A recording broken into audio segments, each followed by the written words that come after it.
This is Sway. Sway. Sway. Sway. In the morning. In the morning. In the morning. Shake it, body. Wake your fuck ass up. That crust out your eyes. Sway in the morning, Shade 4-5. Heather, where do we begin with our next guest, Heather? Start with the word legend. You know, we do that every time Pete Rock comes up here. Because do it ever get old though? What else you gonna say? No, not legend. Legendary. There you go. Pete, how you been? I've been chilling. Yeah? Yeah, I'm just chilling. You guys got this big show tonight, Masters of Ceremony. Yeah, that's gonna be love. You know, I had a release party at Brooklyn Bowl this week. That was also dope. Shout out to everybody that came out for that. Show love. The Peace Instrumentals too? Yeah, man. Talk about the Peace Instrumentals too.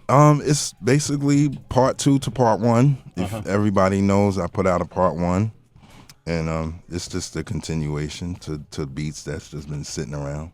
And so, are they sample beats or original? They're original, and a lot of it is samples, of course. You know what I'm saying? Because it's that's hip hop. You know what I mean? That's what we do in hip hop. Now, when you say sitting around, like, how many of these beats were like made for certain artists? Like some of them were made for artists and they just didn't use them? Yeah, I put, sometimes these beats go on a CD and, I'll play them for artists. And the ones that they don't pick, I just, and then I'll do the same thing again with other artists. And the ones they don't pick, you put on the project, right? Yeah. Has there ever been a beat that an artist passed on that you was like, wow? Yeah. Yeah? Yeah. Who was the artist? I don't know. Let me see. I can't remember the artist, but I'm going to say that their ears are very, very different.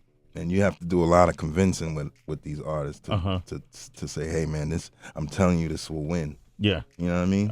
And help them understand that. Okay, has there been a beat somebody decided to do because you pushed them to do it and it turned out being a winner? Right. Yeah. Give me an example of that. A lot of Heavy D stuff. Heavy D stuff. Yeah. Wow. Yeah. A lot of Hev stuff. Of course, the CL stuff, you know. Let me see. Who else? Everybody else was just kind of fell into beats that I played, and like, the Nas's, the Biggies. What about Torey, man? You and Torey get? That's my dude. Yeah, Torey. That's our family up here. Yeah, of course. That's the big homie. Shout out. What's it like working with Torey? Oh, man. He's just like a hungry guy. You know what I'm saying? Real hungry. And, him and Sky Zoo. Yeah. They were at the release party, actually, and they got busy. But I always wanted to do something with the both of them.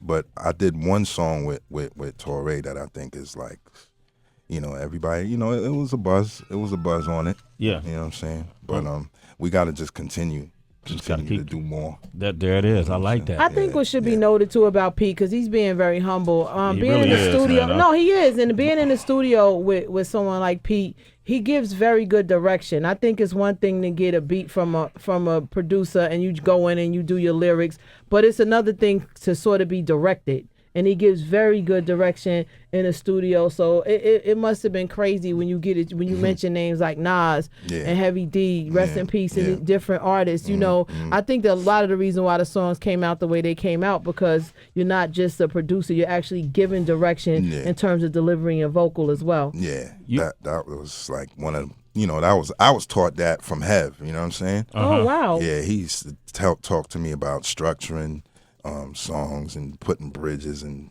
stuff, and like I said, I learned that from him and Eddie F.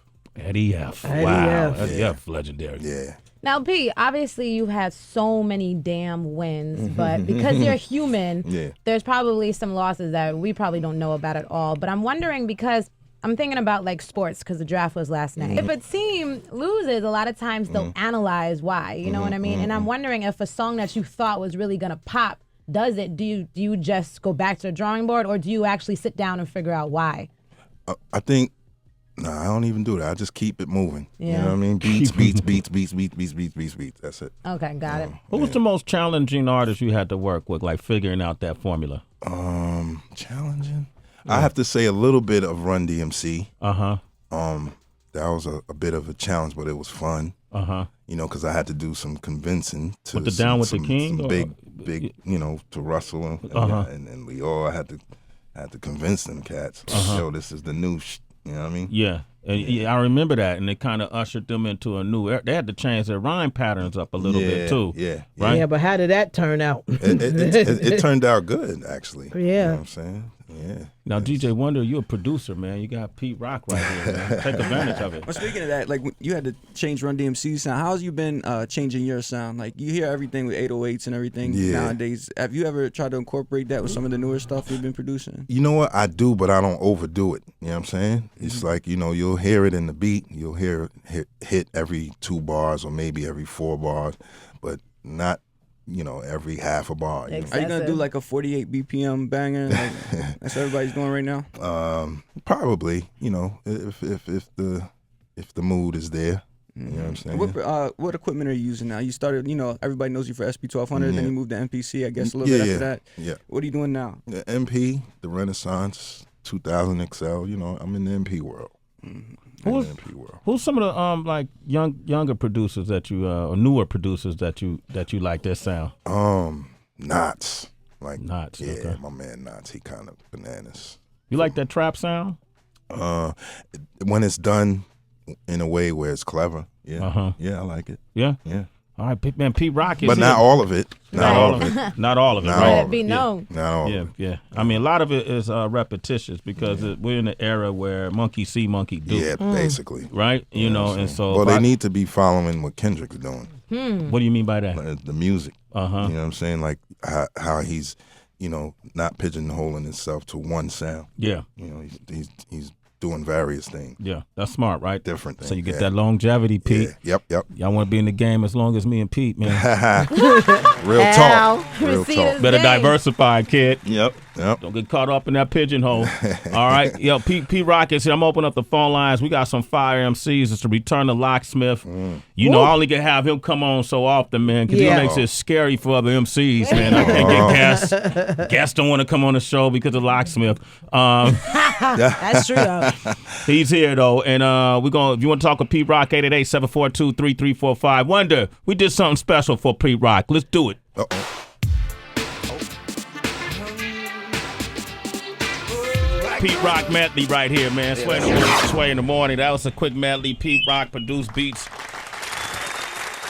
My thank you. Absolutely. Pete Rock will be tonight performing at the Masters of Ceremony concert at Radio City Music Halls. Pete Rock, CL Smooth, Brand Nubians, The That's Locks. crazy. The Locks, Mace. Shaba, Shaba. You know what I'm saying? Eric B and Rakim, or is it just Rakim? You got me there. Okay, good. All right, great, good. All right, but it's at tonight at Radio City Music Hall here in New York City. Man, you want to see a great concert? Go see it. Word. Experienced veterans, stage performance, the whole nine. Pete, you got a lot of people on the line real quick. I'm gonna go through them. We got Mike from Boston. Big Mike, what up? Big Mike. Mike. Okay, that's my line over All there. right, Screwing Mike. up. Peace, bruh. Hold up, Mike. You there? Okay, OQ. Hold on. You're gonna have to hit it from over there. Mike from Boston. What up, man? What's going on? How you doing, man? Say hello to the legendary Pete Rock. What's up, Mr. Creator? How you doing, bro?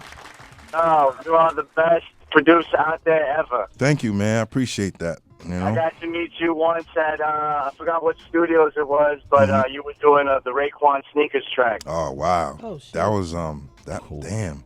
Yeah. I forgot that. I know where you're talking about, but I don't know exactly where in New York it was. It was in Manhattan, though. Yeah. And when I was like about 15 or 16, I wanted to get into the game just like you, so I hooked up with Octavio from Green Street Studios. I remember him. Yeah, he was the assistant. Yeah, man. Yeah. But you're the greatest. I love all your music. You're the best, man. Thank you, boss. All right, thanks for your call, man. We're gonna go to my man Ty in Arizona. Ty, what up? What up, Ty? Ty, big Ty.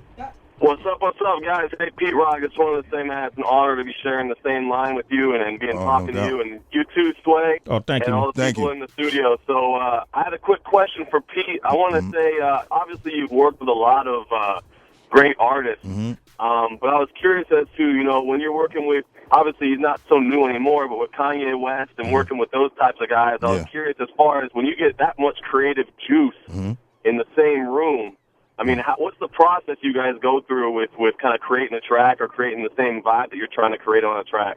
Well, we got to get through the explosiveness part first before we do that. And then, What is that? What does that mean? That means, it's just like a big bomb about to, musical bomb about to explode in the room. But then we just kind of map out the ideas, you know what I'm saying? What we doing? What we going to do?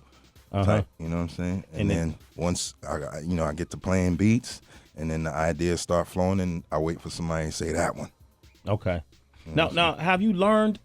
I know he's learned from you, but what have you learned from him? Just the new way. Yeah. Just the new way. Just what it is today, which I kind of kept my ears tuned to the streets a lot. Yeah. And to the radio. I listen to it, even though I don't like a lot of the stuff I hear. But then there's things that intrigue me that say, hey, all right, I can rock with this. Y'all ever have a moment where it's like, hey, Pete, I don't think that's going to work? Hey, of course. Okay. Yeah. And so how does that happen? Give me an example of that. I mean, I'll put a sound or something in a beat, or that I like personally, and then someone won't like it. Yeah. And then, I'll still keep it in there, but then I'll do what they ask, with it, without it. You know what I'm saying? Just so I can have a choice. That's how I used to do when I rapped on remixes. You know what I'm saying? It's like I did one with the rap, one without. If they like it, they'll keep the one with the rap. Okay. Because I can imagine when MCs get in the room, it's kind of competitive. Is it true for producers too? Yeah. Well, yeah. When we was doing Illmatic, it was a competitive.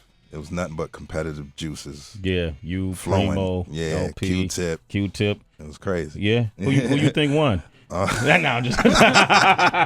all won. We all won, right? That album's on the mountaintop. Yeah. Hip hop won. Yeah, all right, man. Speaking of hip hop winning, man, this is a guy that I want to introduce you to, Pete. Yeah. I've been telling you. Well, he kind of introduced himself to me. He did? Yeah. Yeah, okay. As he should. You know what I'm saying? He knows what's up.